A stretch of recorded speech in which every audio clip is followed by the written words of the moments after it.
everybody, and welcome to Modern Medical Astrology, or the basics of medical astrology.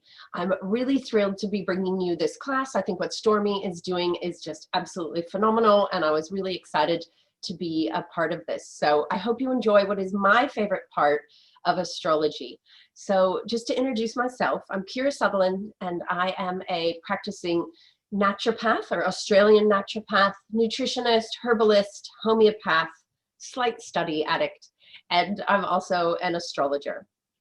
So I've been studying and practicing both of those for about 25, 26 years now, and this is really fun to be able to give you this lecture because it combines my two favorite loves, which are natural medicine and astrology, or medical astrology. So I hope you enjoy. We're going to take a little journey around the 12 astrological signs and what they represent and what their rulerships are.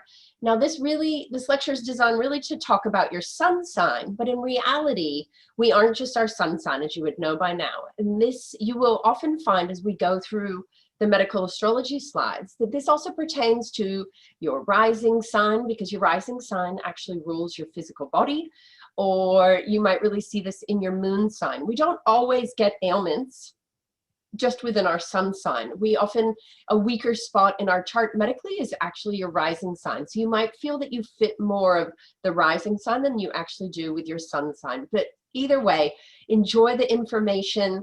We have a couple slides for each sign, and I have included some little things for you to do to help balance out that astrological sign or that zodiac sign. So little things you can implement.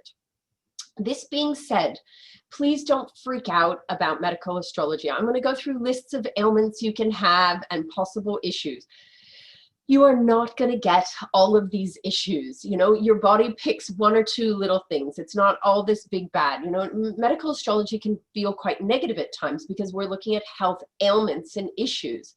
But the way I like to teach medical astrology is much more about what you can also do for yourself to help balance, to become healthier, and just hopefully, you know, feel really vital. So I hope you'll get the feeling as we go through this. Just as this is a medical lecture, this is for educational purposes. If you plan to do any big changes, if you plan to take any herbs or vitamins or medications, please seek medical attention first, or medical advice from a licensed practitioner. This lecture is given just for educational purposes only. Also, I just want you to be aware that when we're talking about human anatomy and physiology, I'm not speaking on gender, I'm speaking on sex assignment at birth and hormones that your body creates due to sex assignment at birth.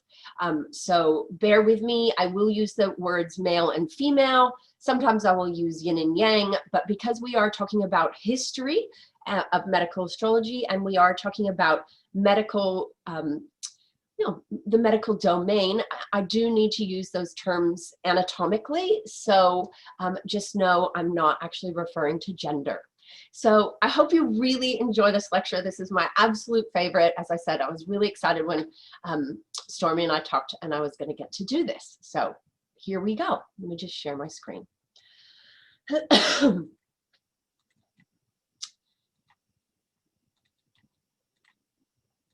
Okay. Basics of modern medical astrology. So there's my website if you need to get a hold of me, astrologyofhealth.com. That is also where you can find me on all social media. So here we go. This is one of my favorite quotes, written by Plato in 382 BC. And I think it really instills for me what natural medicine and naturopathy is about, but also medical astrology, because medical astrology really gives us this window into how to help the body, not just on a physical level, but we already know from studying regular astrology, as I call everything that isn't medical astrology, we know the psychological and the emotional and the mental links to certain signs and certain planets. And so we can overlap that with what we know about the physical body. So it gives us this layers of how we can actually work with ourselves and our own health, our family's health, or our clients if we're actually seeing clients. And once again, be very cautious with how you suggest things in medical astrology. People can take what you say very literally and then create a lot of fear around certain health ailments. So be very gentle with people when you're going through medical astrology. But here we go. The cure of the part should not be attempted without treatment of the whole. No attempt should be made to cure the body without the soul. And if the head and the body are to be healthy, you must begin by curing the mind. For this is the great error of our day in the treatment of the human body, that physicians first separate the soul from the body.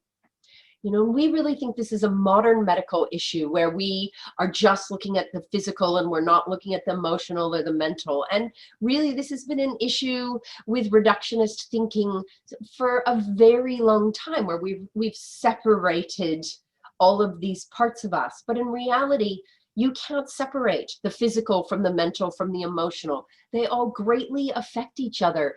And this follows what we would say the laws of natural medicine. And astrology just gives us this incredible insight into, and some hints into how to use these laws of natural medicine. So medical astrology is a great tool just to look at your predispositions to what could be strong health or what could be some of your ailments or illnesses. So each of the 12 signs have been given rulership over certain body parts, organs, systems, health traits in general. Just realize there's a huge overlap between different signs or between the planets, because each part of our body doesn't just have one function or one physiological thing that it does. We have organs that, you know, do 25 different things. Our liver is in charge of 2,000 different things. So you will see a crossover of rulerships. So it's not as definitive. It's not black and white. There's a lot of gray within medical astrology. Never fear, you will not experience all of these ailments, as I've said before, but it is really here for your knowledge and understanding. So you can just see your typical traits, and it's just like regular astrology. Scorpios don't represent absolutely, every trait that exists within Scorpio. They will, have some things that are a bit stronger or not within their realm of how they are Scorpio. So, okay, let's hit it. Aries, first sign of the zodiac. It's a fire sign. So we use the elements a lot in medical astrology, and fire is considered hot and dry. So Aries is hot, dry, and it's very inflammatory. Inflammation is heat and redness and swelling. And a lot of the ailments that happen to Aries kind of go under that domain. But its basic rulership is the whole head. Yes, the nose is going to be Scorpio, and the lower jaw is going to be Taurus, and we'll get to that. But overall, Aries is that top of the body, what we lead with, just like the ram leads with its head. So it's the head and the skull, it's the brain, the pituitary gland, which is, often referred to in medicine as the little general, because it's the one kind of barking orders to all the other glands of the body. It rules the blood as an energizer of the body. All the fire signs have some blood rulership. So anything to do with the head, the bones of the head, the face, they will often injure their head, as we'll talk about in a minute. And all the fire signs have part rulership of the muscles of the body. And, because muscles are about action and movement. And then, Aries absolutely has rulership of the adrenal glands. And these are these little glands that sit on top of our kidneys, and they pump out all of our stress hormones. So we get this feel of the head and then stress and action and getting to it. And it's that fire sign of Aries. So it's all about the activation of energy and movement and doing things. And so a lot of Aries ailments come about by being so busy doing that they're not looking. It's just like a ram running into things. They've got their head down, going full tilt, and running into things. So common ailments of an Aries, anything to do with the head, ears, eyes, nose. They tend, I've met an enormous amount of Aries that have a lot of nosebleeds as a child. Again, we have this blood rulership, face rulership.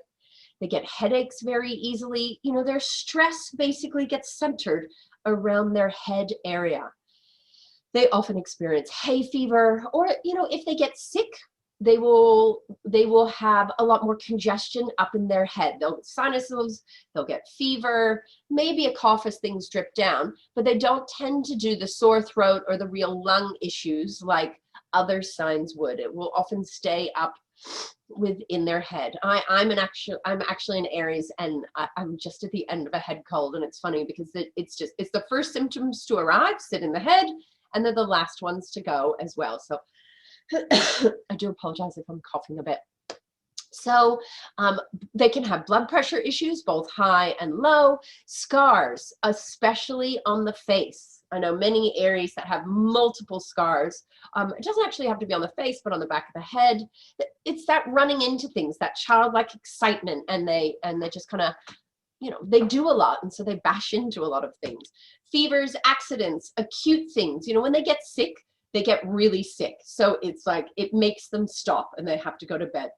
Vertigo, which is like a dizziness, is quite common for them, especially when it's correlated to a virus. So you can have a post-viral, what's known as labyrinthitis, where you get dizzy and feel a bit spinny. That's quite a common thing for Aries, as is nerve pain, especially centered around the head, hair loss, acne.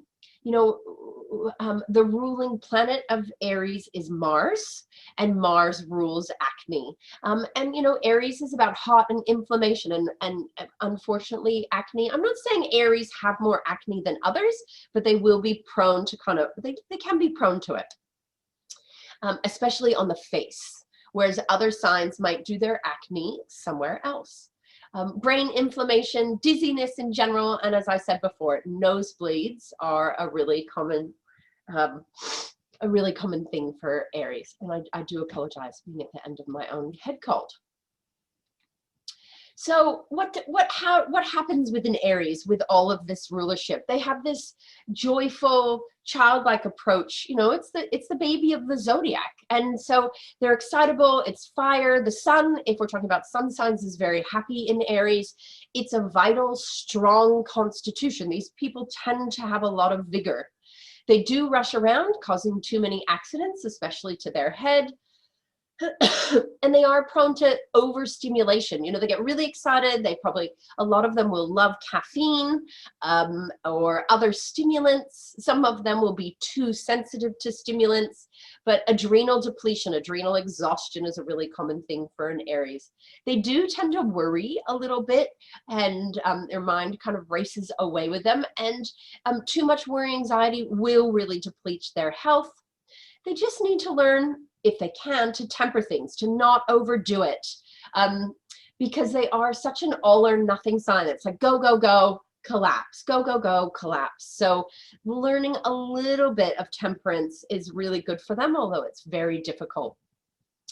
Knowing they need to keep regular hours, knowing they need to have set bedtimes and up times, and finding a bit of a routine is fantastic for them. It will actually make them feel a lot more amazing overall. But when unwell, you leave them alone, you let them, you know, go rest in bed, hand them some good, you know, food or liquids or whatever, and you just leave them alone. They need to be by themselves to kind of recalibrate. You know, they will often try to jump out of the sick bed too quickly, as all fire signs will. They don't like to be, you know, kept down for too long, and they're not incredible at taking medical orders. They will, you know, they'll take it on, they'll do it for a few days, and then like a good cardinal sign, they'll kind of forget. So luckily or unluckily, when they're really unwell, you know, when they're really sick, they get very unwell. So they often have to stay in bed, and they can't jump up too quickly. It's their body making them stop. So, you know, one of the best things for them, I would say, is scheduling in, whether it's holidays or just time out, so they can rest, you know, weeks where they're not working quite as much and they can just kind of slow down and recalibrate by themselves is fantastic for them. Okay, foods that are great for Aries, anything to do with the brain. So grains and vegetables, things that are really high in all of your B vitamins, which are fantastic for the adrenals, B5 and B6, and for energy. So they do churn through a lot of the B vitamins. They actually churn through a lot of magnesium as well, and I haven't listed that there, but vegetables are very high in magnesium. Other foods that are fantastic for the brain and the adrenals: oats, avocado, your good oils, your olive oil, your coconut oil, your nuts, walnuts, which specifically actually look like a brain. That's referred to as a doctrine of signatures, that something actually looks like what it's really good for. But all your seeds and nuts, great in B vitamins, magnesium, great brain foods. They need iron, would be their ruling mineral, and iron-rich foods. So whether you're a meat eater and you're doing red meats for the iron, or a plant-based person, or anybody, should be eating lots of dark green leafy vegetables. And apricots are also very high in iron. So really watching those iron levels, because they need quite a lot of iron compared to some of the other signs. They want to be careful with not having too many heating foods. They're already a hot sign, so some of the foods listed there of the onion and garlic family can actually overstimulate them, and just moderation with those, as well as moderation with your stimulants and your alcohol. And they can really like sugar, again, for that kick up, that pickup that you get from not alcohol, from caffeine and sugar. So again, things in moderation, but they struggle to do things in moderation. Green tea is fabulous for them. So some great matcha tea, or raw cacao can be really nice. It still has a bit of caffeine, but not quite as stimulating. Or some great herbs. And again, don't go and rush out and get herbs unless you really know what you're doing. But herbs that I do like for the Aries would be things like ginseng, ashwagandha, which is also called withania, and as I said before, raw cacao. So, just a little summary of what Aries is like. So again, as I said before, sun sign, moon sign, ascendant. Okay, on to Taurus. And I do apologize for my cough. So Taurus, earth sign, cold and dry. That's earth. It's enduring. It's about stamina. In the tortoise and the hare, the Taurus is the tortoise, and the hare would absolutely be the Aries, right?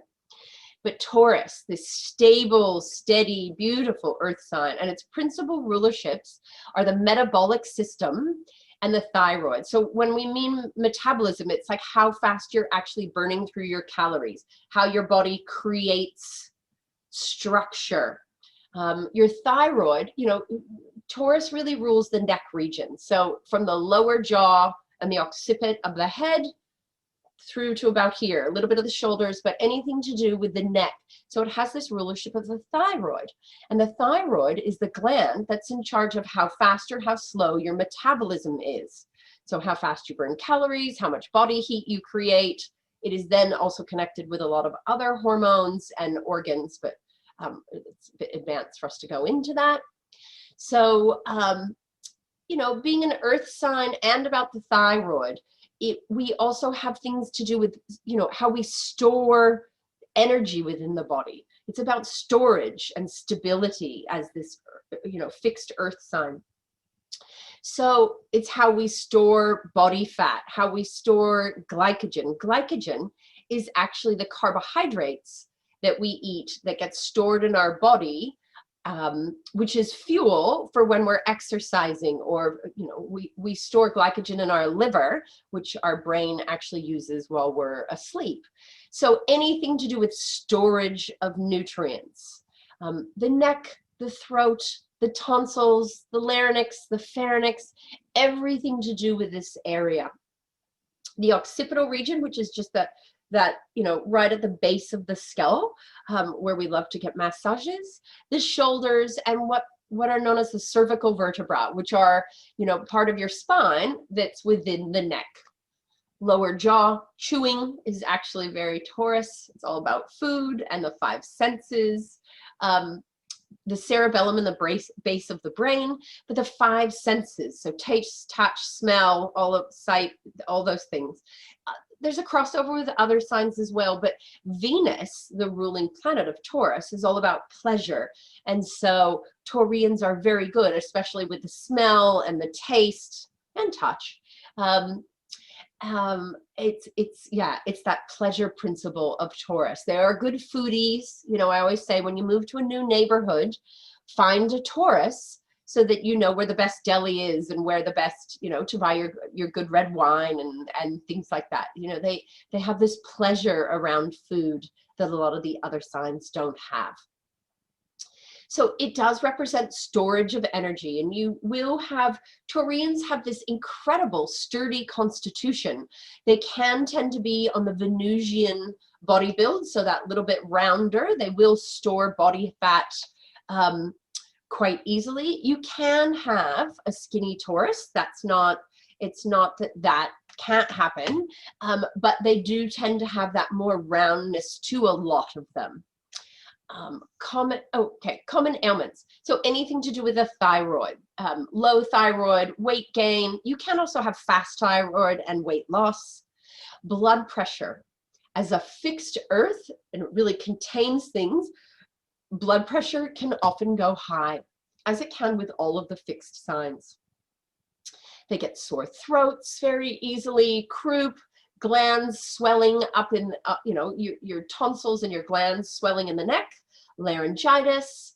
And then they also can have, it's a fixed earth, so things are happening more slowly. They can have very sluggish bowels that can be prone to constipation. Much like their opposite sign, Scorpio. In medical astrology, we always look to the opposite sign, and they will often share a lot of similar elements because the two signs really have a conversation with each other. You know, when the thyroid is going slow, one of the first things that actually gets affected, I'm sorry, there's sirens. I can hear sirens. It's gone. When the thyroid goes slow, one of the first areas to get affected is the bowels, and we often have constipation and the slowing of the bowels, which is ruled by the opposite sign, Scorpio. So you have this conversation between these two opposite signs, and it happens with all of them. Hemorrhoids, unfortunately, often go along with constipation, but very tight muscles in the neck and the shoulders. They make incredible massage therapists. They also make incredible massage clients. They will show up every 2 weeks for their massage without fail and happily fall asleep the whole time. So it is that pleasure principle, but especially that neck, throat area. If you are massaging an Aries, it's a good one to focus on. Area to focus on. I just said Aries, Taurus. So they have this incredible strength and stamina. They have endurance. They can go forever.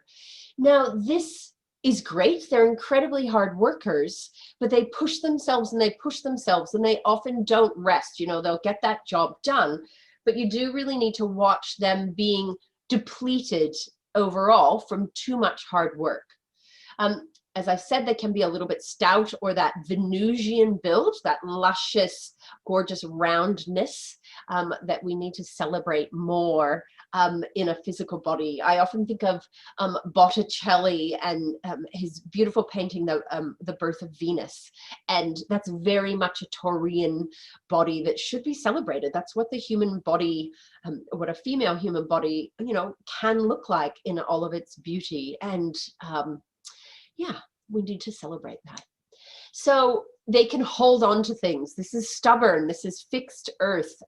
So they can hold on to things physically as well as emotionally. They will often not seek a lot of medical help. They'll kind of have these little ailments and they just kind of ignore them until things become a real problem. And that happens with a lot of the fixed signs, but also those earth signs.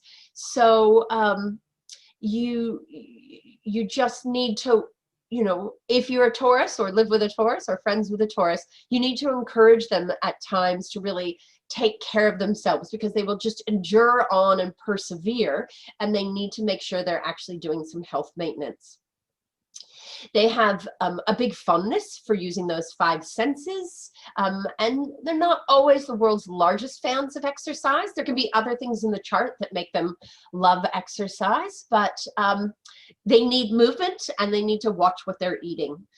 They can put on weight easily. Often it's a little bit slow to take the weight off. And yeah, like I said, you can have quite a skinny Taurus. I have plenty of friends that are really lean Taurians, but the tendency is to that more Venusian build. And they don't like making changes. You know, this is fixed earth. And I, as a naturopath, even if people don't know that I'm an astrologer, you know, I always have somebody's date of birth. And when I have a Taurian sitting in front of me, you know, often in an appointment, I'll write down, you know, a list of 7 or 8 things for somebody to do or to change around their health. And if I have a Taurus in front of me, I'll still write my 7 things, but I know that they're only going to attempt about 2 of them, because too much change too quickly just is overwhelming for them and they won't do it. So it's about having that conversation with a Taurus of what they're willing to think about changing or start to change. It's quite an interesting, I love working with Taurians. But you just slow and steady, baby changes. And then when they're ready to change, they do really change. But they need really regular habits. And when unwell, they need positivity, use some gorgeous music. They need to be warmed up because it is this cold, dry sign. So get them out in the sunshine, wrap them up in blankets, but a little bit social, some healthy but yummy food to get them on their way. The diet for a Taurus, they need to be careful with not overindulging, as I've said before, you know, because they have that passion and love for food. I actually love going out to eat with Taurians because there's so much pleasure that you get to watch with them and what they're doing with their food or how they're enjoying it. I think the other signs have a lot to learn from them. So they do need to be careful with foods of a fattening nature, not too many carbs. I'm not saying you can't have carbs, but carbs and starches and all that, you know, they love them, but, you know, we can store them quite easily. So just moderation, as well as dairy food moderation. Any of the cold signs, so any of the earth signs or the water signs can create more mucus because of that coldness.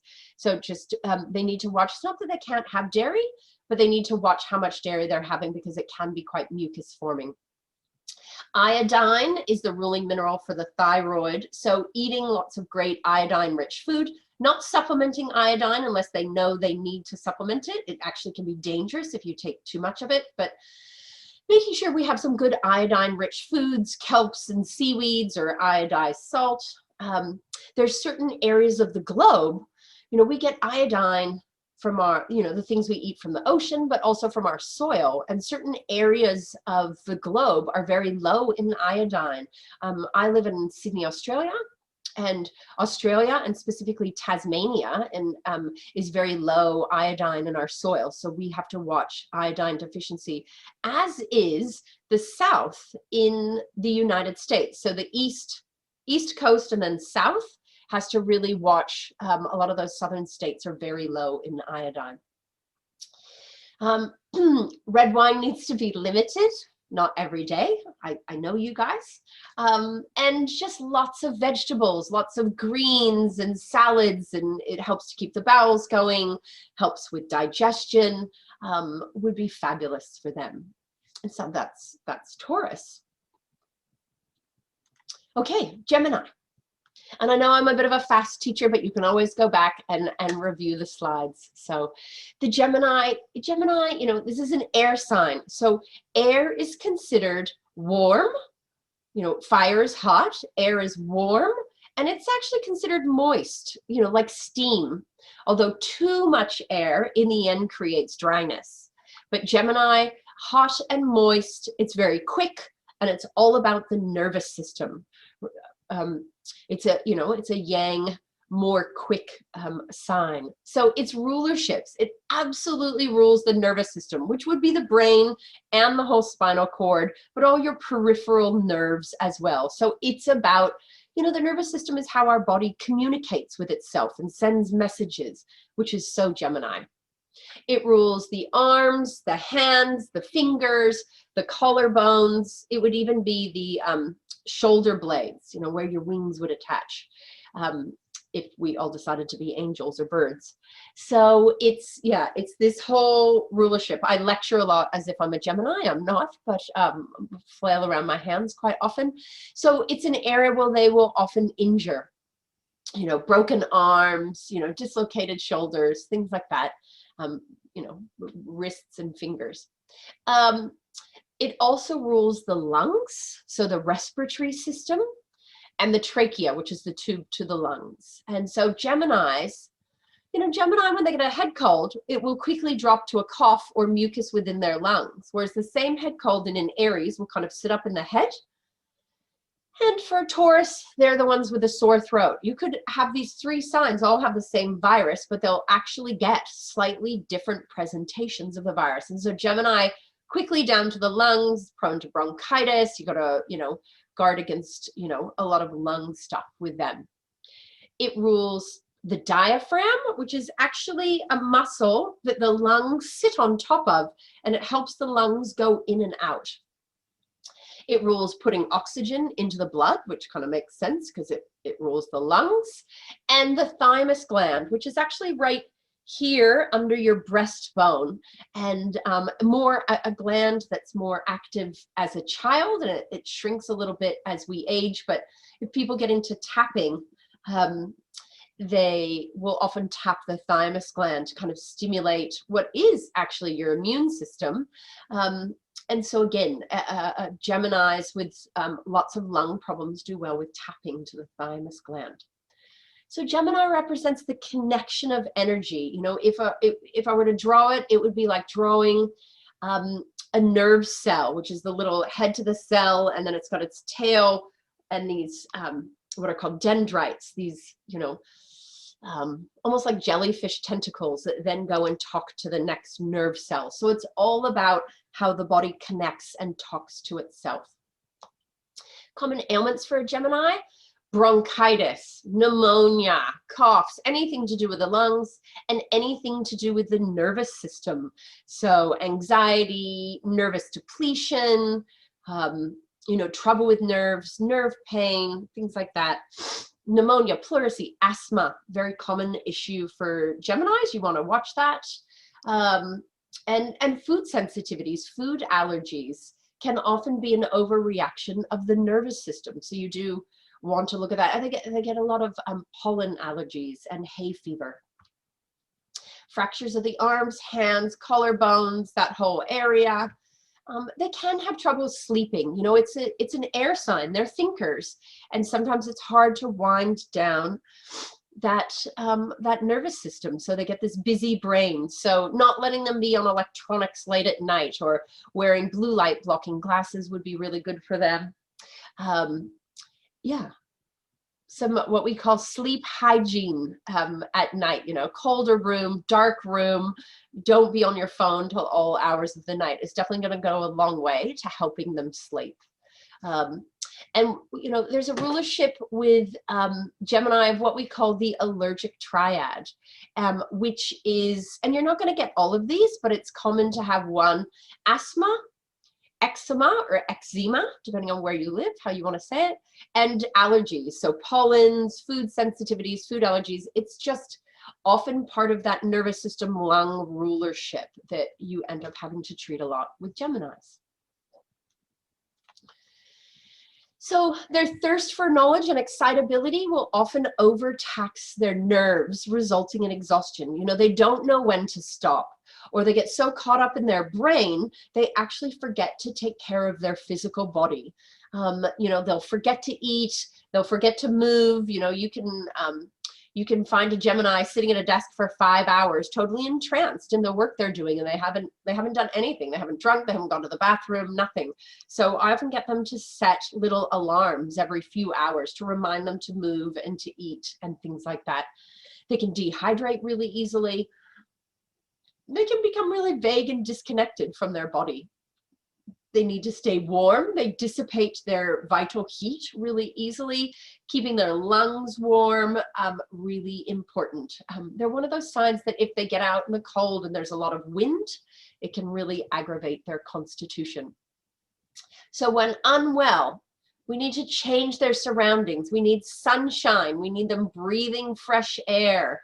If they're well enough doing walks, they need a dryness to the climate, and they need enough sleep. So, sick Gemini in my house, my daughter is a Gemini, and it's, in bed with full sunshine coming through the windows, and their brain still wants to be busy. So reading or, drawing or something like that, but getting them to stay still and get that sunshine on them is fabulous, because if they push it while they're sick, things will instantly drop to their lungs, and they can have, bronchitis, from the same head cold that Aries just is stuffed up for 10 days, can often drop down to bronchitis or pneumonia if a Gemini pushes it too hard.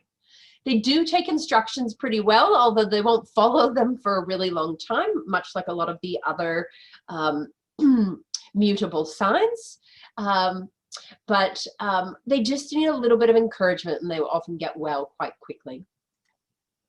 So the diet of a Gemini, mental foods, nervous system building foods. So these are your good oils, your sunflower seeds, your sesame seeds, avocado, eggs are phenomenal for them because they need a lot of B vitamins. B vitamins really nourish the nervous system. They also do really well with all the foods I listed under Aries. If they're not plant-based, and again, it's up to everybody how they're eating. This isn't a lecture on food, but I do find, and a lot of the books around medical astrology and people who've written on it over hundreds of years will recommend a little bit of animal food if they're willing to eat it, or fish for the grounding nature, because again, those air signs can kind of drift off, and you have the vibration of animal foods, if you're willing to eat them, being a lot more grounding. Now, if that doesn't work for you, that's fine. Making sure, again, you're getting lots of iron rich vegetable-based, plant-based foods, because iron helps bind with oxygen and carries it around in your body to fuel you and make you feel good. So again, grounding foods. If you're plant-based, maybe go more, your root vegetables and your pumpkin and your yams and sweet potato and things like that, that are more grounding in nature. But they do really need to watch iron food as well. Too much dairy or too many grains, again, can be very mucus forming. Now, this is a sign that rules the respiratory system, so we do need to watch with too much mucus. And what a lot of people don't realize is foods we eat can be very mucus forming or not. They do really well with lots of fruits and vegetables. Soups are fantastic for them, green juices and such. Cancer. So, we're on to the fourth sign, Cancer. Cold, this is water, cold and moist, obviously, and it's nourishing, it's enfolding, it's Cancer, it's the nurturing mother of the zodiac, or maternal, or parenting, or whatever term I should be using here. Guardian. Maybe I'll use the word guardian. Principal rulerships. It rules anything to do with hollow or round organs of the body. So the stomach is it chiefly rules the stomach and upper digestion, but it also rules the breasts in both male and female. It rules the uterus, which is a very round, hollow organ. Pericardium, which is the sac around the heart. Synovial capsules of joints. So all your joints, especially like we're talking about your knees and things, there's like a capsule where there's a lot of moisture held within it. And that's very Cancer, whereas its opposite sign, Capricorn, rules all the joints and all the bones. The vertebral discs, which are kind of squishy, and the gallbladder. The gallbladder is really ruled by, I would say, Cancer and Capricorn. But it absolutely rules the stomach and upper digestion. And, as we know, Cancer also is a very emotional sign. So we have this whole connection between emotions and the stomach and digestion, or emotional eating. The salivary glands, or saliva glands, and the peristaltic motion of the stomach. So that's just how the stomach actually pushes food through the system. It rules the whole chest cavity. It actually has part rulership of the lungs as well as along with Gemini. And you do need to watch Cancerians, especially because of that water element. Things can drop to their lungs very easily. Pleurisy, pneumonia, bronchitis, stuff like that. All mucous membranes. Mucous membranes are like the moist areas of the body. So in the mouth, in the female reproductive, in the vagina and those areas, the whole digestive tract is kind of lined with mucus up in your nose. So, mucus is there to protect. And I've said uterus before, but I'm going to say it again. And I do find a lot of people do tend to, if they have a uterus, they do tend to, issues around periods or strong cramping or other uterus issues. So it is this enfolding, containing nature to Cancers. And, they're common ailments, colds, chills, nervous anxiety. It will often go and center itself in their digestive system. Cancer as well as Capricorn do tend to a bit more stone formation than some of the other signs, so you do want to watch that. Physical disorders brought on by emotional states. They are one of the signs that are heavily influenced by how they're feeling being represented within their body. And also because Cancer is ruled by the moon, you have this fluctuation of ailments. They'll feel a lot more bloating than other signs, or they'll really notice health issues, with the full moon and things like that. They're very cyclical with their health and wellness as well as illness. Stomach problems, indigestion, uterus issues, endometriosis, things like that, troublesome periods, fluid retention, and I have to say this, they're slight hypochondriacs. Dr. Google and Cancerians is not a great idea. They can really worry and think that they have something really severe when it probably they don't. And again, it's part of that nurturing nature is to worry, because to worry then means about taking care of people. So the worry and anxiety often leads to upsets in their digestive system. So you really want to watch that. And they are the emotional eaters of the zodiac. One of my best friends is a Cancerian, and I always know kind of what the conversation's going to be like when she arrives to my house, and she either heads straight for my food cupboards or shows up with lollies or candy, or depending on where she's at with her eating state, I know what the conversation emotionally is often going to be about. When things aren't flowing well for them emotionally, they often won't feel well physically. Excuse me. And when they're unwell, they need gentle, they need nurturing, they want to be mothered, they want to be nurtured when unwell. So, making them a soup, tucking them into bed, reading them a bedtime story, whatever it takes. But yeah, checking in on them frequently, whereas the Aries, they want you to just leave them alone. Getting them near the water, oceans, streams, baths, foot baths, showers, whatever, but very healing for them. I mean, it's a water sign, so all of the water signs are like that, but especially the Cancers.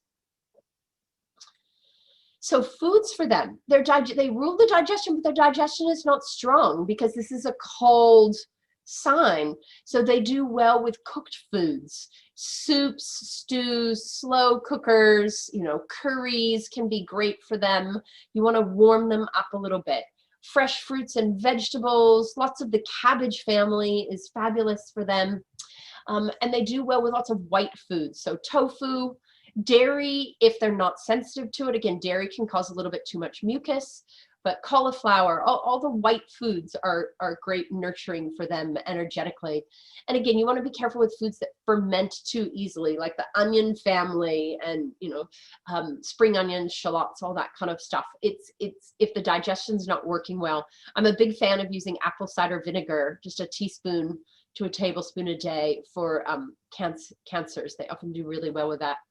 They need to watch, and alcohol is a fermented food, so just be careful with that as well. They can often feel quite sensitive to alcohol. When under stress, they are the emotional eaters of the zodiac. So they just need to watch those poor food choices when feeling stressed. And, you know, it's interesting. We now know that we make a lot of our serotonin and a lot of our feel-good neurotransmitters are actually made within our digestive system.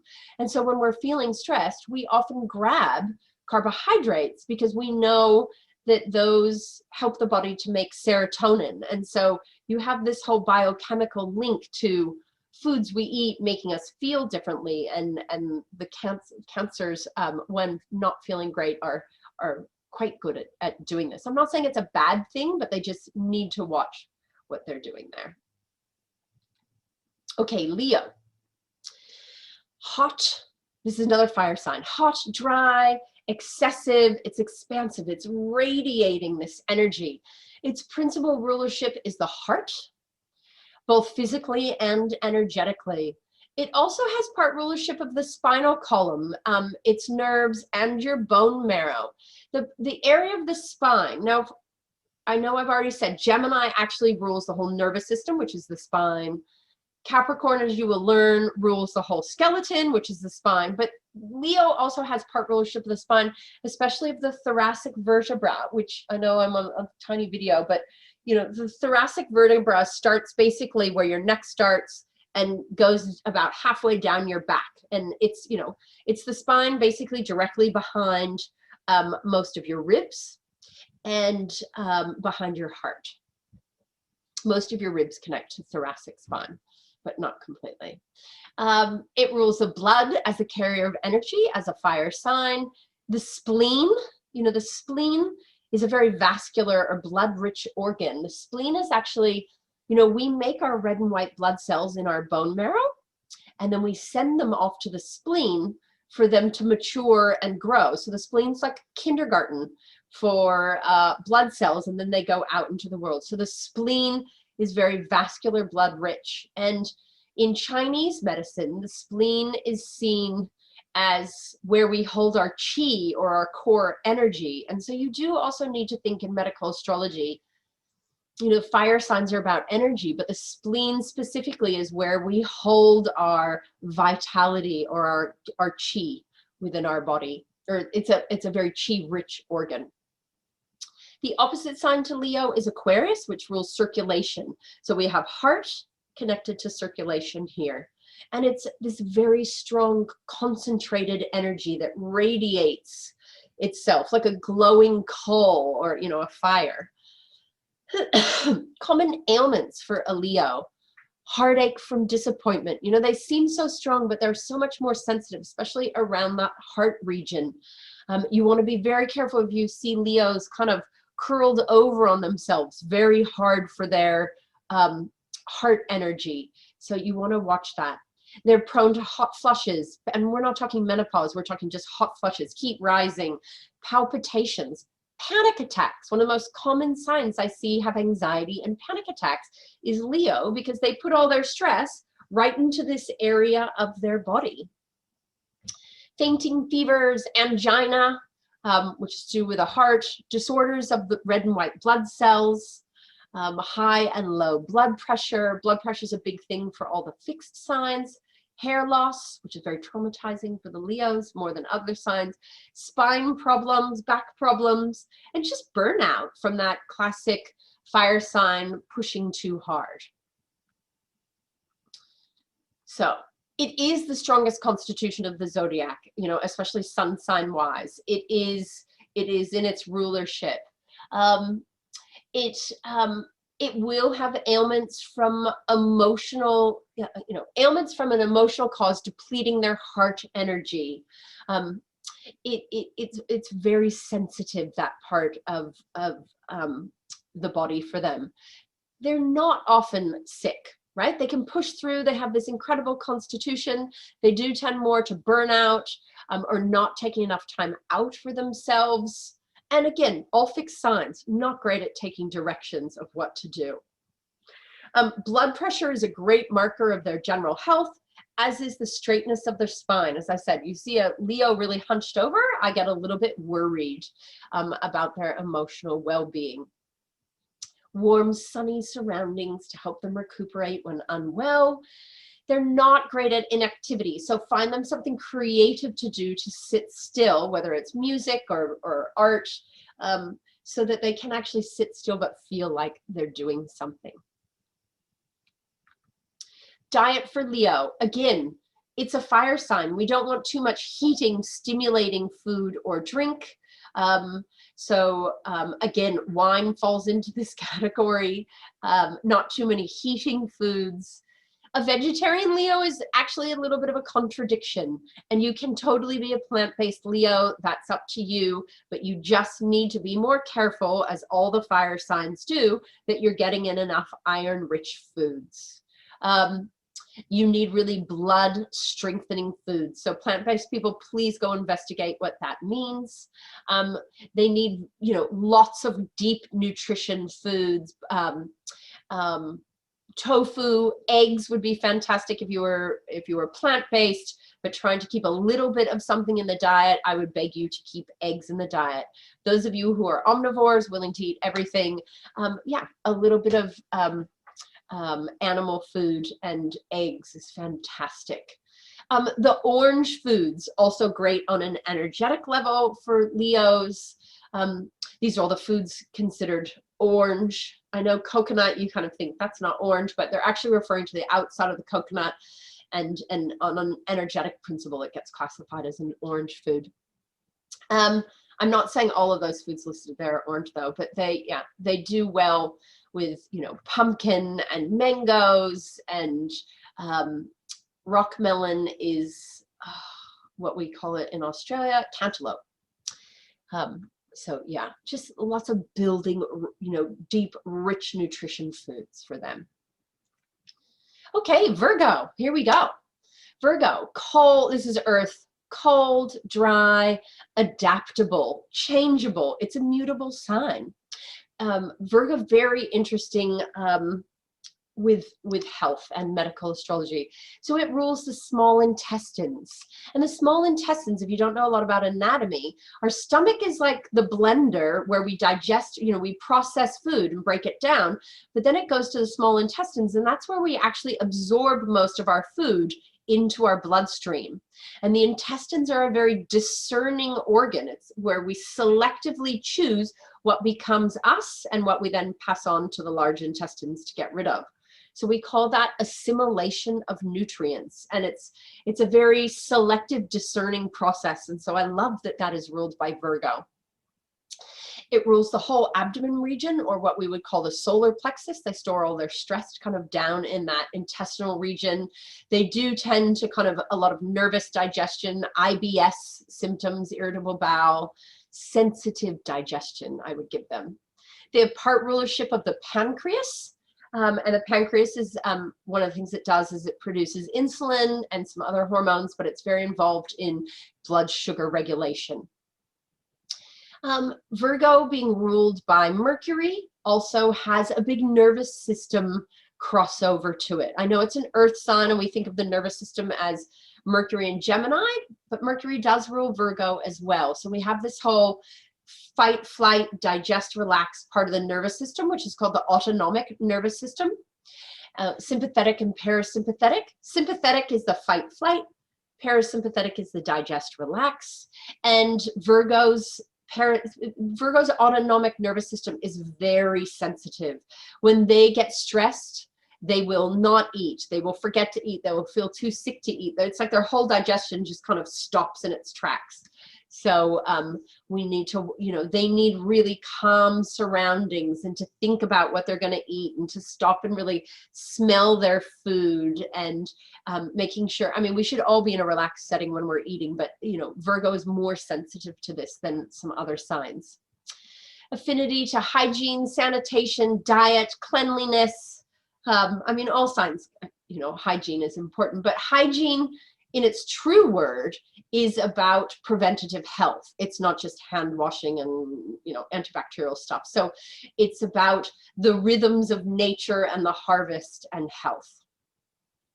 So it rules the assimilation of nutrients, and here's its common ailments.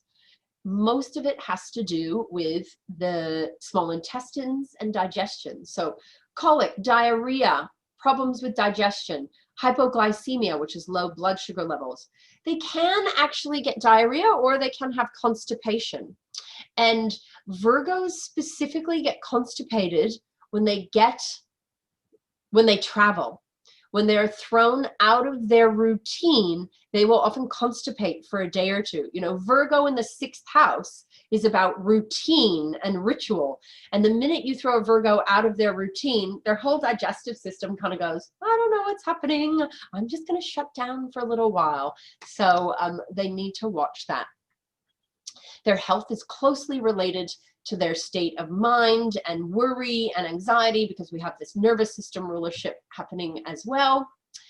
And so their nervous system stresses their digestive system, causes a lot of malabsorption, trouble absorbing nutrients, wind, bloating, diarrhea, all kinds of fun stuff. Yeah. So the condition of their mind, condition of their health. They do deplete because they overwork, they overgive to others. They're perfectionists, you know, they organize, everybody asks them to help with their projects because they're so good at stuff. And so we have, you know, the issue of they overwork and deplete themselves into an exhaustive state. They will forgo sleep and food while concentrating on work, and then they end up in this blood sugar crash and wonder why they feel so terrible. A very famous herbalist, medical astrologer in Australia was named Dorothy Hall, and she used to teach medical astrology. She was amazing. And she would talk about Virgos being, and don't get upset with me, but she would say, Virgos are sexually competent rather than passionate. And please don't be offended by that, but I find it a really interesting statement, because if you're competent at sex, it means you actually know where all the good buttons are. So whether they're not as romantic as some signs or passionate, whatever, they're pushing all the good buttons. But yeah, she used to have this whole rant about that, which I found really interesting. Just to jump into a sex conversation for you. But anyway, Virgo intestines, very sensitive to worry, anxiety, travel. They are very light sleepers. You know, this nervous system keeps them wired up, and I often find they struggle for that deep sleep. So again, all the sleep hygiene, dark room, not on the phones late at night, things like that. Keeping regular habits and routines, super important for them. That's, you know, Virgo rules the harvest and ritual and rhythm, and they really need to follow that more so than other signs. When unwell, pleasant surroundings around nature, a little bit of yoga and stretching can be fabulous for them. Okay, so we've made it through the first 6 signs. So I know it's a little bit fast and furious the way I teach, but it's really good fun to go back and review them as you want over time. So I hope you enjoyed the first half of those zodiacs, and I'll be back in a minute with the second half. Okay, we are on to the second half. I realized I have one more slide left on Virgo, and then we'll move on to Libra. So let me just share the screen again. And I know we went over this slide, but I forgot to talk about foods for Virgo. So I do apologize. I'm sure the Virgos all realize that. But they do really well with well-cooked foods. Again, all the cold signs, all the earth and water signs need more warmth. So well-cooked foods, and then bitter foods. And the taste of bitter actually stimulates your digestion, so making sure they chew really well. And you've got your bitter greens like rocket and radicchio or arugula and all those kind of things. Apple cider vinegar is great for their digestion as well. Yogurt, if you have dairy food, or other foods like kefir or kombucha with the good probiotics in it, are fabulous for those small intestines. And lots of fiber. They you know, again, keeping those bowels regular, the intestines happy. So their diet should be with kind of the nature of the harvest. They do well if they really follow seasonal eating. They do tend to want slightly lighter foods because they can feel really heavy with too much heavy food. So you will often meet a lot of Virgos that are plant-based or heavily plant-based.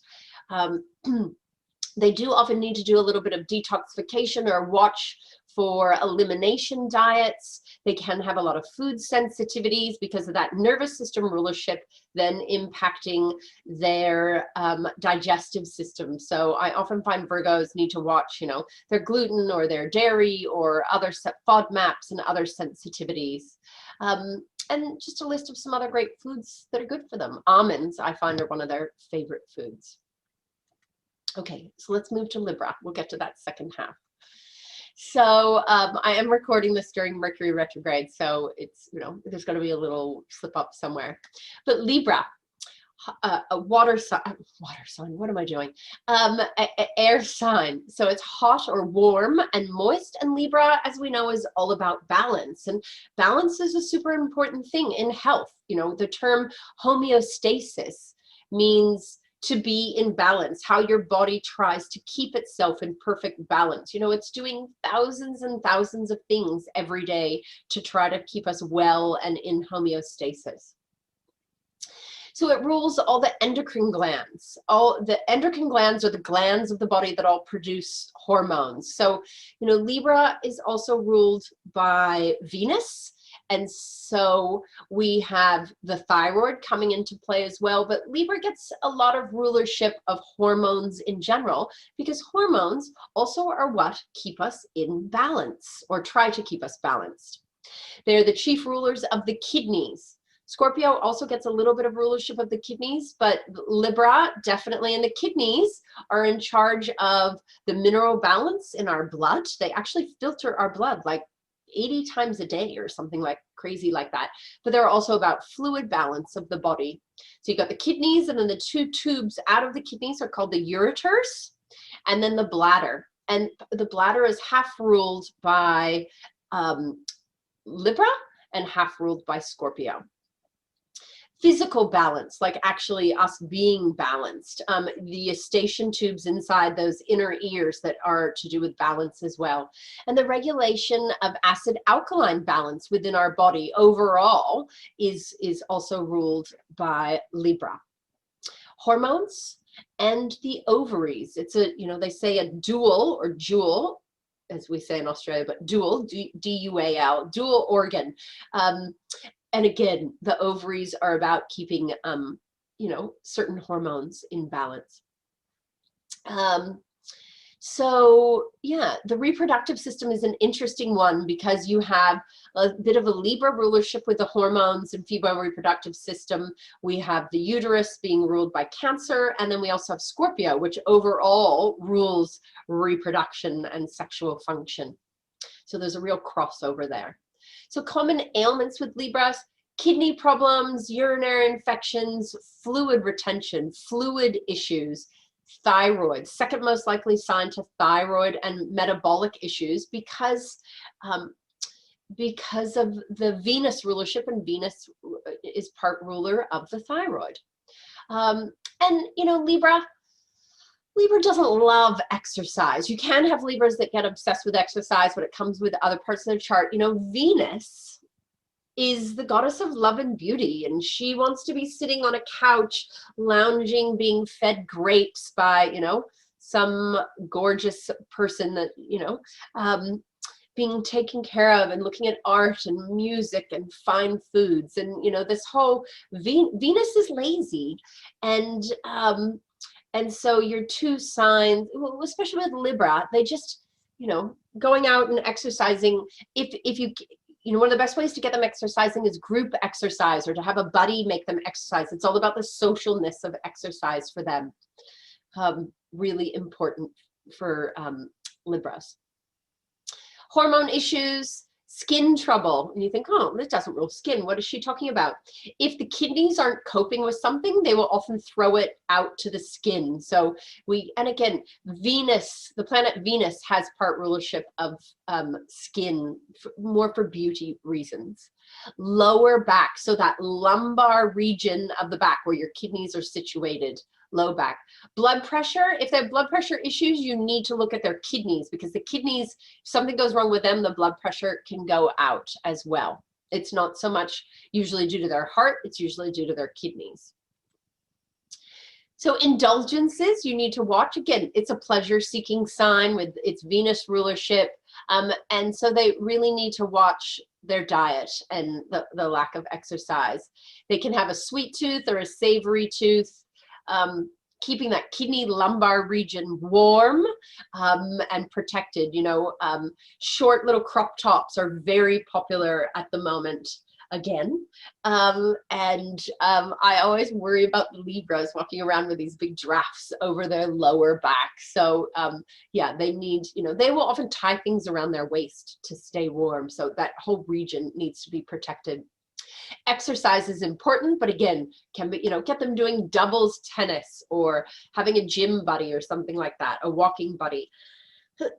Very important for them.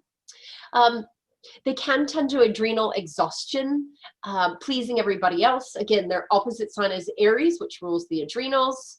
And when they're unwell, they just need encouragement, optimism, a bit of good music, some pleasant surroundings, and making sure they're drinking enough fluid, keep those kidneys happy. Walking is great for Librans as well. It really balances out their system. So foods for them, they do really well if you go back to the Taurian foods that are great for them. High iodine foods, the broccoli family, cruciferous family is also good for them. Although, just as a side note, the broccoli or cruciferous family, if somebody has thyroid trouble, that family of vegetables contains chemicals that actually make it hard for the thyroid, I'm not explaining this well, but make it hard for the thyroid to function, or it can slow the thyroid down a bit. So you need to make sure that you're cooking your cabbage and your broccoli if you have thyroid issues, not eating it all raw. Care with too many indulgences, plenty of water, acid alkaline type diets, lots of green juices is fantastic for them, brown rice and seaweeds. I'm not saying you have to go fasting and not eat anything, but they do really well on days of like soups and green juices, and just letting the body rest and rebalance itself can be fabulous for them. Scorpio. So cold, wet, water sign, magnetic. We all know they're magnetic. Being magnetic must be amazing. I'm not a Scorpio, but magnetism also pulls things to you, including ailments or, you know, colds and flus. So they need to watch, you know, the attraction of ailments as well, or infections. So Scorpio rules the functions necessary for survival of the species. So all reproductive functions, we're talking, and again, we're talking anatomy and physiology here. We're talking both male and female. Your genetics, your inherited DNA, all hormones, the ovaries, the testes, all sex and reproductive organs. You know, this would be, you know, the vagina, the uterus, the penis, the testes, everything. And purification systems of the body. So how we detox, all detoxification channels are ruled by Scorpio. So the bowels, this is the bladder again, sweating, the colon, the large intestines, the anus. They actually have rulership of the nose. I haven't written it there, which is a little bit odd. But the nose, where we, you know, have to blow our nose and things come out of it. Even like earwax would go to Scorpio because it's your body getting rid of stuff. So all detox and elimination channels, elimination systems. So Scorpio represents survival and purification. So, and let me be clear, definitely the large intestines. Excuse me. So problems and infections with both the bladder, if you've ever had a urinary infection, it is a very scorpionic sensation. You can't get away from it.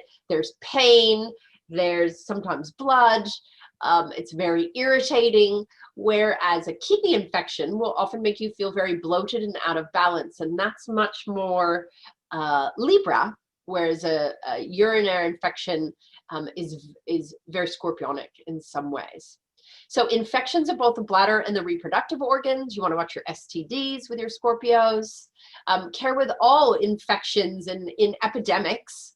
It's funny, I've been lecturing on this for 20 years and there was never really an epidemic, but there's epidemics this last year and a half. So again, being careful because water attracts things.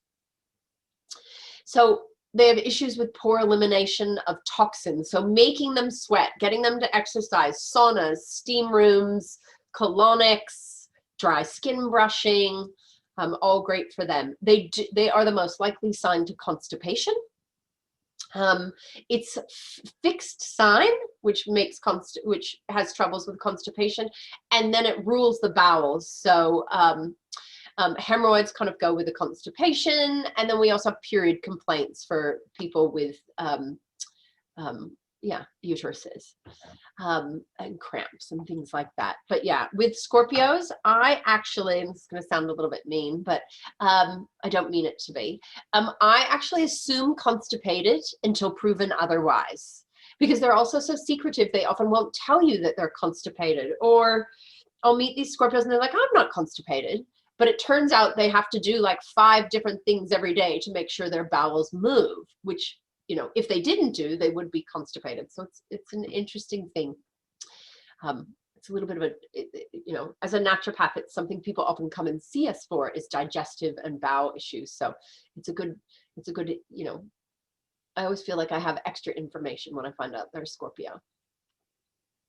So it is a vitally strong sign. They don't, yes, they can catch things easily, but they have this constitution that can fight things off really well. Great recuperative abilities. When they do get sick, it is often really intense, but over pretty quickly. I mean, they are a fixed sign, so it's not the fastest, but yeah. And often what looks like a Libra ailment may actually be a Scorpio ailment. There's so much crossover between those two, so you really have to look at it. Getting information out of them can be very difficult at times. As a practitioner, I always kind of, it's that second or third appointment before I really get the juice from the Scorpios, because, you know, they need to trust you first. Holding on to things emotionally can lead to some physical issues. And again, holding on to toxins, and they need that regular detoxification kind of, you know, whether it's fasting or colonics, as I said, dry skin brushing, detox diets, sweating and physical exercise, or sex, get your sweat up, can be great for them. When out of balance or unwell, leave them alone. Look, put them in a room, put the food at the door, and just let them be by themselves, nice and secluded. So foods, as I've said, they do really well with fasting and elimination kind of style diets. All the foods I listed for the Cancerians as well. They need to watch their alcohol and drugs due to, you know, they accumulate toxins more easily. Your dark red foods are fabulous for them. So beet or beetroots, plums, berries, cherries, pomegranates. They are all really high in certain chemicals that are great for detoxification, and also just high in phytonutrients. And watching anything in excess. I find they love salt, whether it's bacon or sausages or salty plant-based foods, but I find there's this real kind of salt thing going on with them. And they do great. Fresh fruits and vegetables cleanse the body, and citrus fruits especially are fabulous for them. You know, lemon in your water and things like that. So that's Scorpio. Sagittarius, fire sign. Hot, dry, expansive. It's searching, it's seeking. It's rulership. Bum, hips, thighs, the sacrum, you know, which is kind of that fulcrum of the bottom of the spine, the tailbone, or the coccyx, as we would say, the whole pelvic region. So the whole bum, hips, thighs. If you think about a horse, you know, these guys are, you know, these people are centaurs. It's this whole strong flank area. They're powerful. Sagittarius in the 9th house has a lot to do with sport, as do all fire signs, and movement, adventure. So they're very much involved in the coordination of muscles and movement, which is your neuromuscular junctions. So locomotion. Sagittarius are incredibly, they can be great athletes. If they start to get clumsy, it means they're tired and it's time for them to rest. The sciatic nerve, which is the biggest nerve in the body besides the spinal cord is this huge nerve. It's actually the thickness of like a pencil that starts around the bum and goes down the whole leg and innervates the leg. And Sagittarians can often have trouble. It's most likely sign to sciatica. It rules the liver. Biggest organ of the body is the liver, besides the skin, which is ruled by Jupiter, and thus Sagittarius has rulership. And the Sagittarius do push their liver a little bit, so we really have to look at liver health with them, not help, well, help as well. The pancreas, I find all the mutable signs have a little bit of a rulership of the pancreas, but especially Virgo and Sagittarius. Blood sugar levels, pancreas heavily involved in supplying us the right fuels, or getting the right fuels to us, especially when we're moving and doing exercise. And again, they have a bit of this autonomic nervous system like Virgo did, the fight flight to the digest relax, but they're more about the fight flight movement and the sport. So Sag is about movement and freedom, and when they're feeling hemmed in, they're not going to be well. That's, you know, we really see that. So common ailments for them: sciatica, arthritis in general, often from overuse of the body over the years. Gout, everyone, you know, so gout is a type of arthritis, but it's a severe inflammation in a joint, usually of the big toe, but it can also be in the knees. But gout is often from overindulgences, and with Sag loving freedom and being ruled by Jupiter, the biggest planet, there's this overdoing it to Sag, overeating, over drinking, over exercising, over living, and they don't like to be limited. And so sometimes they run into trouble from overindulgences in diet. Gout is issues with purine foods, as well as alcohol is usually the big culprit. So yeah, accidents in general, usually from speed and recklessness. You know, they're busy, they're on their bikes, they're on their motorbikes, they're, you know, galloping across the planet. So bites, falls, stings, cuts, liver ailments, as I've said, hip and pelvic problems, blood sugars, and just exhaustion from pushing themselves too hard.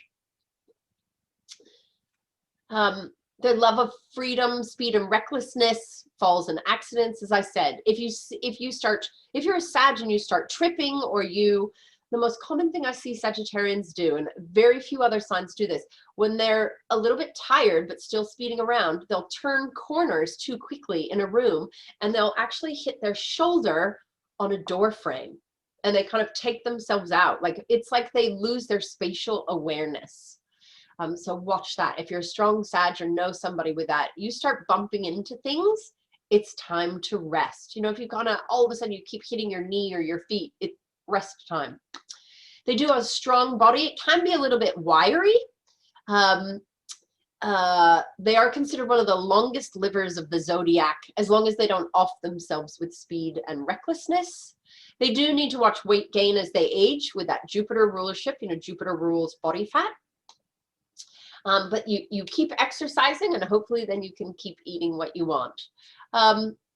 Their mission for knowledge and meaning needs to be satisfied, or their health will often suffer. They can get that really high, they're great, and that real depletion and sort of melancholy, that's much more Capricorn, but that's sad. They can have this sadness to them. So exercise, essential for them. But they do need to slow down and use their breath. You know, their opposite sign, Gemini, is about the lungs. As I said, they're long livers. When unwell, they need positive encouragement, and they will often get better quite quickly. They kind of bounce back quite happily. So foods for them: grains, greens, and grasses, just like a horse or a centaur. Again, all fire signs do well with a little bit of meat or animal product if they're willing to eat it, because it is a hunter. Moderation in gourmet foods and alcohol, and they need to watch their acid forming foods. So a really alkaline diet, and again, your acid forming foods or your animal based foods, alcohol, and your grains are actually a little bit acidic forming, whereas your alkaline foods are your fruits and vegetables. Because they can get a bit of gout and arthritis just because they've overused their body. And there's just a beautiful list of other foods that are fantastic for them. Oats being one of the best ones to kind of replenish them. We often give oats to horses when we really want to rejuvenate them. Yeah. And rye, they do really well with rye and barley. Okay, Capricorn, on our last three. So Capricorn is, you know, it's earth. So it's cold and dry, it's structured, it's about form, and it rules the entire skeleton, all of it, which holds us up, and the skin, which holds us in. So these are your two things of form and structure. So it rules the joints. We often think of it especially as the knees, because as we work our way down the zodiac, you know, Aries is the head, Taurus is the neck. We've done Sag, which is the bum, hip, thighs, and then we hit the knees for Capricorn. And they do tend to knee issues. You really want to protect them, but they actually rule the whole skeleton. All ligaments, tendons, cartilage, hair as a protective, keeping you warm product. That's probably not the right word to say, but anyway, body part. Hair for beauty would go to Venus. But hair, and again, your nails, as much as we beautify them, it's interesting how much we try to beautify some of these more Capricorn areas, but the nails are actually, we have so many nerve endings in the end of our fingertips and our toes. Our nails are there to protect all those nerve endings. So, and teeth, all your teeth. Parathyroid gland, which is the gland that sits just behind the thyroid, obviously, because it's para, which is next to thyroid. But the parathyroid's job is to keep the mineral content, and specifically calcium, in your blood at a very specific level for alkalinity versus acidity, and for a bunch of other reasons. So it's interesting that, you know, Capricorn and Saturn rules calcium, and we have this gland that's very much the gatekeeper of the mineral content, and all minerals really would go to Capricorn and, you know, Saturn in some ways. We have this gland that's in charge of that. And the gallbladder. I talked about the gallbladder when I was also talking about Cancer. The gallbladder is the most common organ to stone formation, and Capricorns are about form and structure, but with Saturn, Saturn is about crystallization and restriction and forming stones and things like that. So they do need to watch that. Common ailments, skin issues, eczema or eczema, psoriasis, dry skin, you know, hives, all kinds of stuff happens with their skin. Arthritis, gout, urticaria, which is hives. There is a danger to melancholy and depression. You know, this is a sign ruled by Saturn, and there is this sadness that can happen with Capricorns when they feel like they're not achieving or getting the acknowledgement for their achievements. So you do, it's part of their natural nature. You know, they have a mountain to climb, and then they end up down the other side, and then they climb another mountain, and they do have these troughs as well as the peaks. And so there can tend to be that melancholic nature, and it's part of that earth element as well to them. Very common sign to chronic fatigue, because they overwork and don't stop and then become very depleted. Illnesses of cold, limitation, crystallization. Constipation for them is more this under-functioning. It's not the same constipation as I talked about with a lot of the other signs. It's too cold and too dry, and they need warming up and moisture. It's Saturn having a restrictive nature on the movement of their bowels, and poor circulation. It's a cold sign. Disorders of the bones and teeth and knees. So they have poor vital heat. We need to watch them catching colds. We need to keep them warm. As I talked about, that melancholy. And, you know, the interesting thing with Capricorns is Capricorn rules the aging process. So when Capricorns are young, they're often not incredibly healthy because it's in opposition to youth.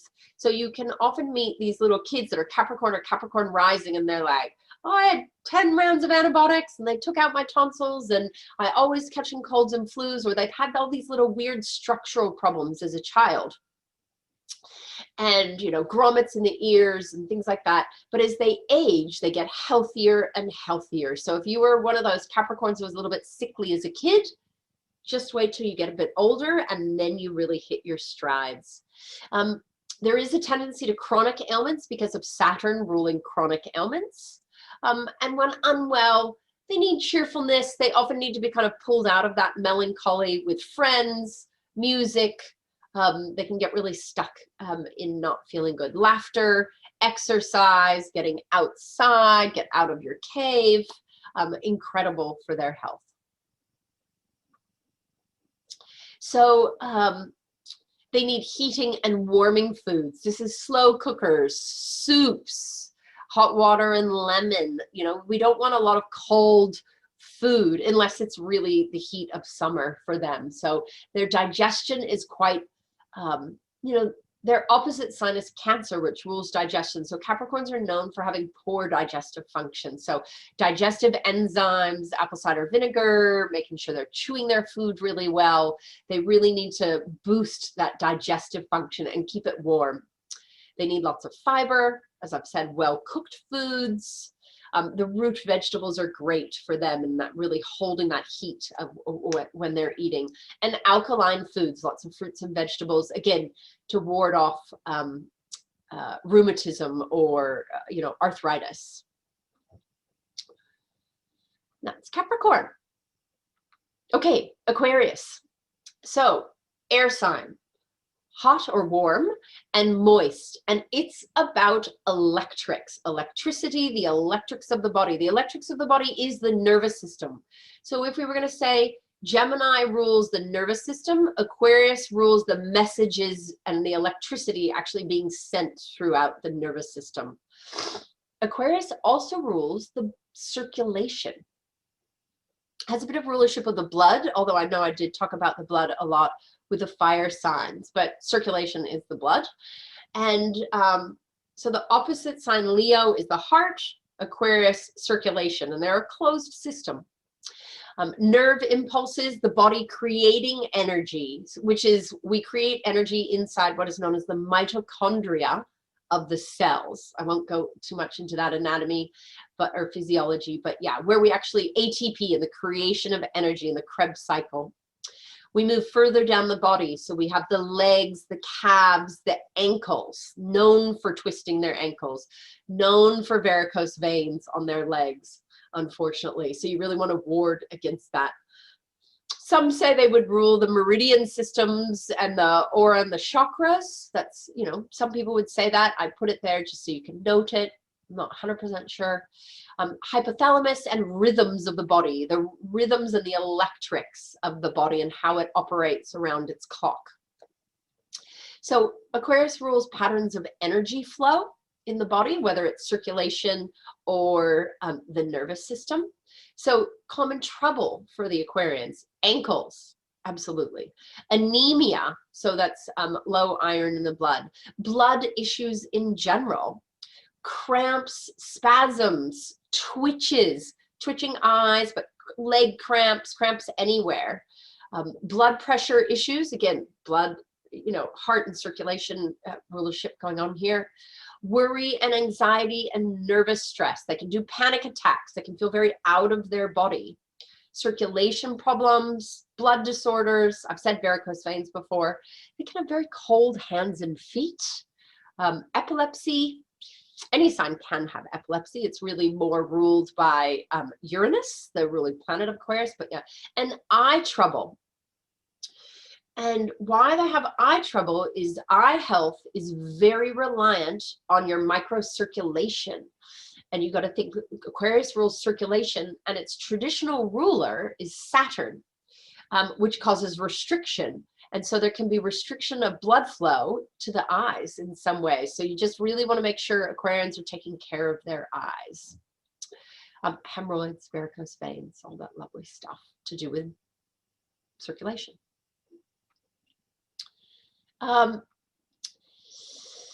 It's very hard for them to follow much advice. They're not your world's greatest advice takers. They need food of a blood and brain building nature. They will put together the weirdest food combinations you have ever seen, but they actually taste amazing.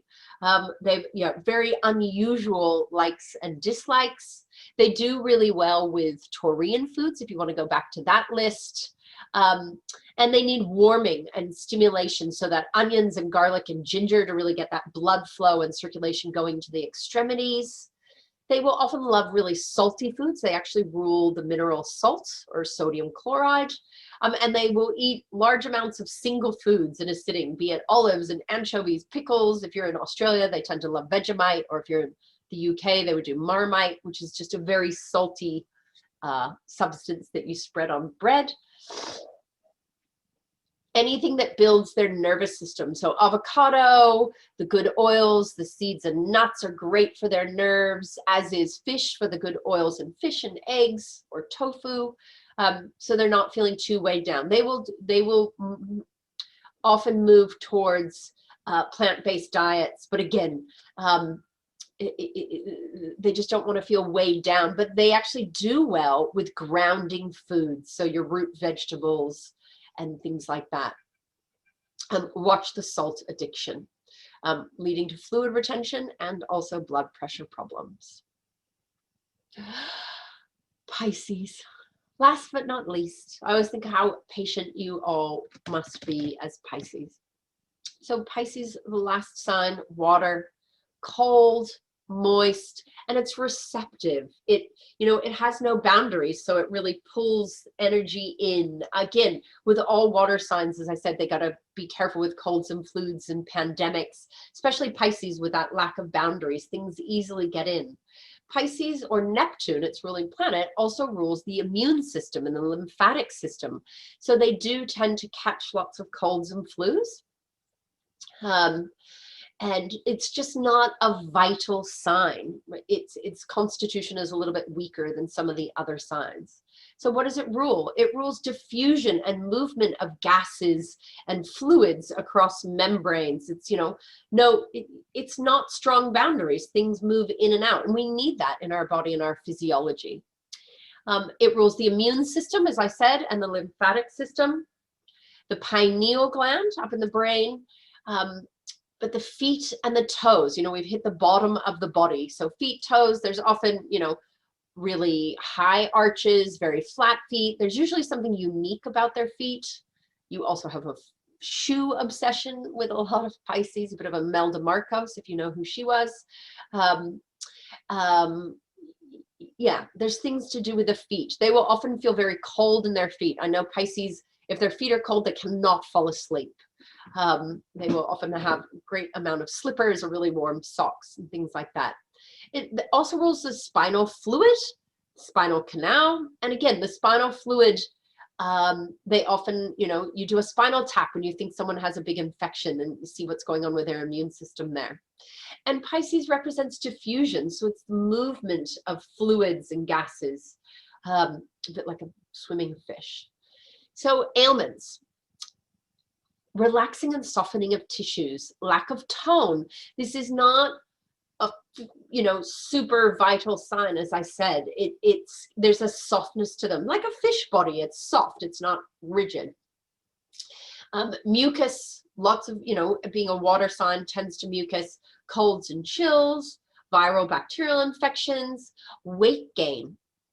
Pisces often don't feel when they're full. If you think back to when you were little and your parents maybe got you a fish because they were worried about you taking care of an animal. And, when you first get a fish, they're like, okay, so you just give it this little bit of food every day. And you're like, well, what if I give it more? And then you realize fish will keep eating, like in a fish bowl. If you overfeed a fish, it eats until it dies. Now, I'm not saying a Pisces human's going to do that, but they have no boundaries, so they have trouble feeling full and knowing when to stop, whether it's food or alcohol. And food and alcohol are also used to deaden our senses. If we don't want to feel, people will often turn to drugs or alcohol or food to kind of numb it out. And so they have to really watch that with them. selves. So a scattering of energy, a being ungrounded, off with the fairies, as we say with Pisces. And I'm a Pisces rising. That's not me having a go at you. They do need to watch their addictions. They get very focused on things, be it food, be it alcohol, be it drugs. It's an addictive sign. And so I often suggest to Pisces, find some healthy addictions.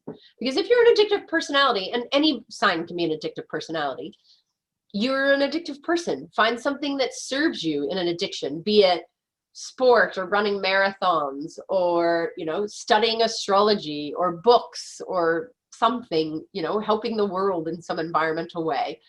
Find those healthy addictions to channel that energy. Immune, autoimmune disorders, problems with the feet and toes.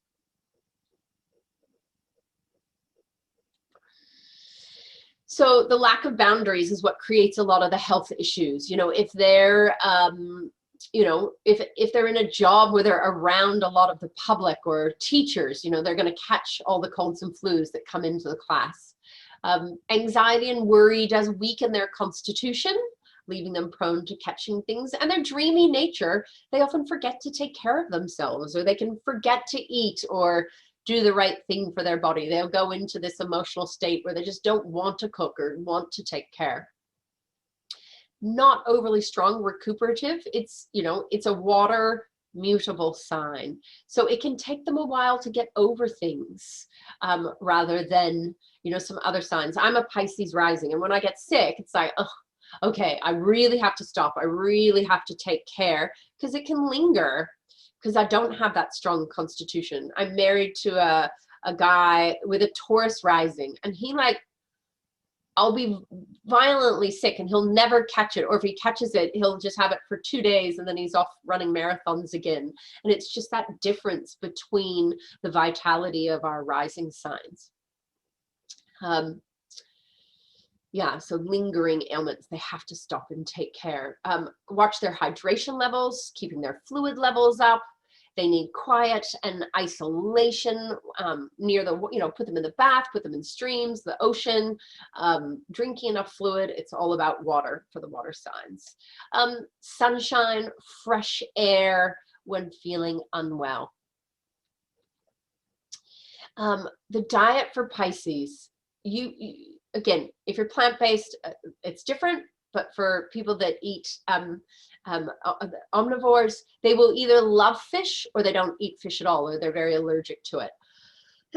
It's kind of an all or nothing thing. Seaweed's very good for them. Lots of fluids, soups, fabulous. Watch the stimulants. They will love it. Alcohol and, you know, caffeine and things.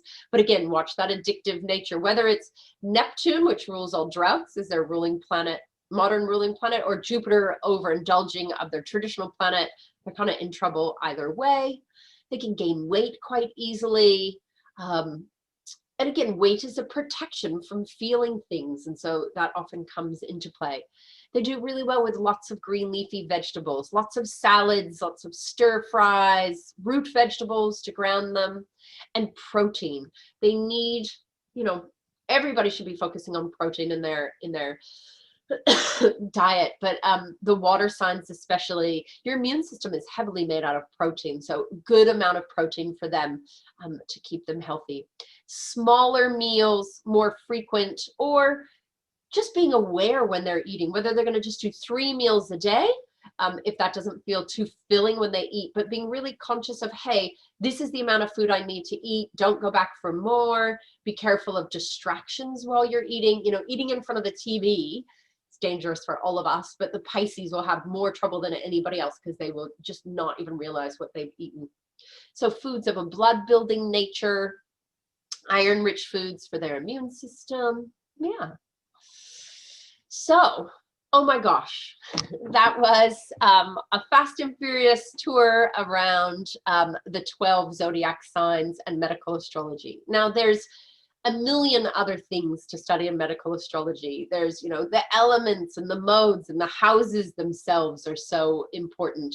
There's all the planets that have their own rulership. So this is really just a little baby introduction to give you that hint about what is going on for your sun sign, your moon sign, your ascendant, and just go and have a fun little play with it.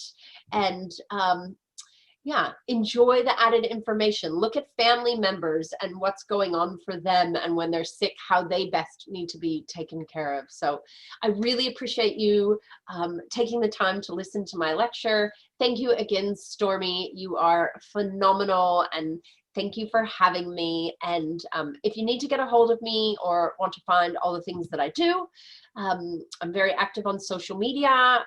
Instagram, well, that would be Astrology of Health, or Facebook, and or come find me at astrologyofhealth.com. Yeah, hope to see you out there somewhere in the internet or at a conference someday. Thank you very much.